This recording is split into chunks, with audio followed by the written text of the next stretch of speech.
The TheWizardLiz situation is being talked about all over the internet because the way this girl built herself up, like, I'm pretty sure her videos popped up on YouTube for me since I was like 16 years old, or I don't even know. Maybe, no, maybe I'm exaggerating. 30. Oh my God, I'm 30.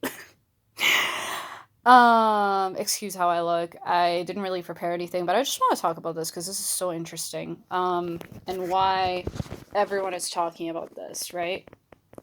Um, this girl's videos started popping up on my algorithm like I don't even know. I should have done some research, but like a long time ago. She was pretty successful, and the interesting thing about it is that like her videos are unedited, like it's just her talking. But because she's a pretty girl and like she has some interesting stuff to say, um she got a platform. And that's what will happen on YouTube when you're, pretty good looking. It's pretty easy to go viral, especially if you get what you want easily in the world and you teach people how to do that. Like, oh, how to command respect, how to command, how to use your feminine energy to do this and that. First of all, when someone calls themselves a guru, it's just a whole red flag. This is what sets people up for failure. When you call yourself a guru, like, from a Christian perspective, you're making yourself God. So in this world, you're either going to worship two things. It's either going to be the devil or Jesus Christ. And when you make yourself God, unfortunately, you are worshiping the devil because you are relying on pride to guide you.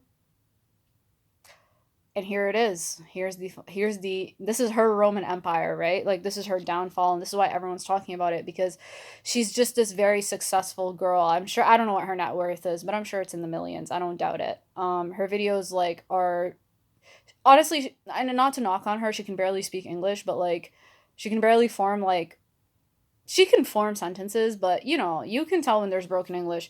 But it's just interesting, like, when someone's super pretty, how they can get everything they want, right? Um, and women, to be honest with you, like the way she acts, I don't doubt that she's into witchcraft. Like, I mean, she calls herself the wizard. And I know, like, one of her videos, I remember I watched her saying, like, she calls herself a wizard because she creates magic, right? She says she creates magic. Um, but I would not doubt these girls that, like, they're into new age, they're into manifesting, they're into dealing with witchcraft. Like, they never, this is why it's so important as a Christian to have discernment. When someone calls, there's so many like dating coaches, dating gurus, on TikTok, on YouTube, and oh, how to get the perfect guy, how to manifest this guy, how to manifest a house. Here's the downfall. Where was her wisdom to discern that this guy was not a good guy? First of all, the guy was giving major beta male energy. And it's not to categorize people, it's not to knock on people again, but it's like you can tell when a man is actually a man and when he's not. And this guy just gave very slimy vibes just from watching him. And look at that. She completely missed that. And that's not to say women don't. I've messed up. I've been into guys that are not all that. And I thought, oh my God, like, he's such a great guy. I love him. Every girl has gotten into that. But it's like this is what happens when you prop yourself up and call yourself a guru and like create this platform, and here you are, you fall flat on your face. The higher you go, the greater the fall, right? The more pride, the higher, the worse the fall. And I'm sure she's highly disappointed. Like, how is she gonna explain this to her fans? How is she gonna be like, is she gonna humble herself and be like, oh, I don't know everything, and you know maybe I do need to rely on God. Maybe I need to humble myself and not think that I know everything, and that I don't have good discernment. Or is she just gonna continue to double down and just blame the guy and not say, yeah, I didn't see this. When people are godless, they don't have introspection. That's the problem. That's the problem with the whole relationship, is that if you look at her and you look at him, I mean, she's a very pretty girl. She has fillers, right? And she's one of those people that I don't like this kind of content on YouTube, or as content in general, which is like, use your feminine energy to get what you want. It's just giving witchcraft. Like, as a daughter of God, I believe, like, okay, I'm just loved as I am. And that's not to say there's no accountability, there's no room for self improvement, but like Jesus died on the cross for me as I am, and I take delight and comfort in that, and that's more than enough. I don't need to, when people are saying, like, oh my God, get red nails, red nail polish makes men pay attention to you, and they think that you're the type of woman who just gets what she wants. Like, these are games. This is just manipulation, you know? How to use your feminine sensuality to get the man you want. Why? Like, do you think people did this back then? They didn't do all of this. Like, literally, they were out there toiling and sweating on farmlands and looking like crap, and they still got married and had lots of babies. And they were just living righteously. Like, they were just living in accordance and in alignment with God. And God blessed their life. Like, I promise you, you don't need to do all this. You don't need to dress. And that's not to say, like, okay, look like a bum and you're going to get the guy that, the man of your dreams. Okay, yeah, like, that's not going to happen. Like, I don't believe in that. I'm not saying that at all. What I'm saying is, like, there's just too much content. There's an excess amount of content out there, and it's so readily available that's like, especially to young women, young impressionable women, where it's like, do this to get the guy you want, how to text him to get the like how to text him to get his attention. Oh, manifest your ex-boyfriend back in a month. He's going to be how to get him crying and begging for you again. Like, this is so unnecessary. This is so unnecessary. Like, as women, we need to first of all deny our abilities. Like, think about your weaknesses, think about your blind spots. My blind spots are pride, anger. I talk a lot. Okay? I need to shut my mouth. I need to learn to rely on God and like be like, "No, Lord, vengeance is yours. I don't need to talk so much about that person that wronged me. I don't need to seek ways to get revenge. I need to just like rest in you." I need to like have introspection and look into my female nature, which is I don't want to submit. I have a lot of pride. I sometimes can have a dislike for men. I can be a misandrist, right? Because this is what the world is teaching me in today, especially today with feminist culture. It's like, oh, men are the enemy.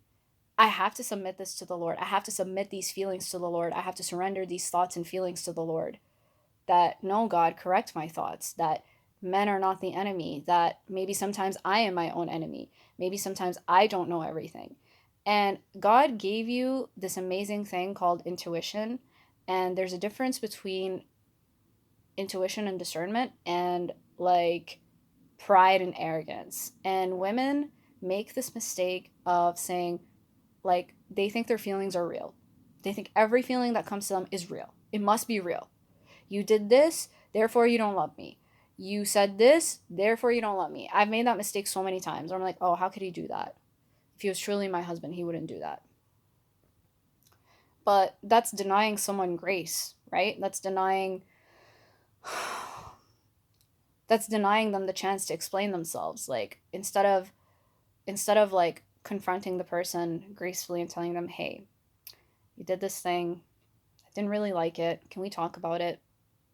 But no, women will play games and they will say, like, oh, they'll do the silent treatment, and then sometimes that doesn't work, or it does work and no one's really happy. Or, you know what I mean? Like, I really didn't prepare anything. I know this is going off in a lot of tangents, but like, this is originally about Liz. um I think there's just too much content out there that is readily available for young impressionable women, and it's not safe, it's not good. And you, as a woman, you need to be your best self. When I say your best self, it's not the girl who gets up at 6 a.m. and goes to the gym. It's not the girl who, and that's fine, there's nothing wrong with that. But you can be at your worst and still have the guy. You can be at your worst and still get the guy, because that's how much mercy God has. Okay? You don't need to be some millionaire, you don't need to be some boss babe, you don't need all this baggage on you. And quite frankly, we weren't created to carry all this baggage. We weren't created to keep up with all of this hustle all the time. Like, oh, I've got to make this much this month. I've got to make this much in a year. I need to do this and this and this. Be the perfect daughter, be the perfect sister, be the perfect friend, be the perfect mother. It like God never said that. Like, and I think sometimes even we think about the Proverbs 31 woman, like, oh my gosh, she's so perfect, she's so productive. But like the part that we often miss is that she relies on God to have that perfection. First and foremost, she brings those imperfections to Jesus and lays them at his feet and says, God, help me get up for the day. Like, that's not mentioned, but I'm sure that's how she gets her strength to do all those things. Like, you want to be that girl. That's a big trend too. Like, oh, how to be that girl. Like, I think it's just too much pressure. Like, we weren't created for all of this. We weren't created for all of these external pressures. And now look at this girl, Liz, how she got fooled. She preaches this and that, like, oh, do this to get the perfect guy, do this to get what you want, this is how to become a millionaire, this is how to do this. Like, I watched her content and I quickly caught on. I'm like, this is not the content for me. Like, she's she's really pretty, she's really nice. Like, I don't know how nice she is, I'm not her friend, but like, it's good enough content to like listen to digest. And it is good. I'm like, okay, this is interesting. But like with content like that's like how to get your way, how to like get what you want, everything that you want in this world. Hold up. What world are you living in? This is a fallen world. In this world, you're going to be, as a Christian, you're going to be made fun of, you're going to be talked about, you're going to be lied about, you're going to be called out your name, you're going to be betrayed. Let me tell you, I work, okay? And at work, I wear my cross, okay? It's not pretty. It's not pretty. People don't like Christians. People don't like you're not going to get respected. You're not going to get like flowers for doing your job. It's not going to happen. This content where it's like how to command respect, how to okay. And there's no problem with it. Like Jesus himself, when he was slapped, he asked the guard, have I done something wrong for you to slap me? There's nothing wrong with asking for your rights or like defending yourself. That's not a problem. But it's like when you expect it, that's the issue. Oh, when I walk into a room, I'm going to command attention. When I walk into a room, I'm going to, it's going to be about me. You have to die to yourself. It's not going to always happen. It's not always going to go your way. And women need to be told this more often. Like, yes, you are God's princess, but you are also here to die to yourself and serve other people and get to know God better. That's really your mission as a woman. And this is why this downfall is being so watched for this girl. Because she promised her followers this and that. And this is what happens when you think the world can offer you like something better than Jesus. Jesus may not offer you all the riches. Jesus may not offer you all the comforts of the world. And he said that already. But the struggle with him is better than perfection without him. Because at least you're covered. At least when you, as a woman, your heart is tired and you're just tired of not feeling like you're good enough and you just want to cry and you have family problems and you have work problems, you're going through heartbreaks and multiple injuries against your heart are being incurred. At least you can run to the Father and lay it at his feet and say, God, I'm not big enough for all this. I can't do this. But women of the world, they don't do that. They don't do that. They're, oh, I'll handle it. Oh, I'll have it fixed by tomorrow. Oh, I'm ready to apply for my PhD. Oh, I'm ready to, buy that house and post about it on Instagram. It's not fulfilling. These are not real things that will fulfill you. These are not real things that will fill your heart. So be careful with content that's like how to manifest, how to get this. You're not going to get it. You're not going to get it in this world. You're not. Take comfort and delight in the Lord and see that he is good enough and see that he is enough. He is more than enough. He says, my grace is sufficient. He has enough grace for you today and for in the next lifetime, right? So,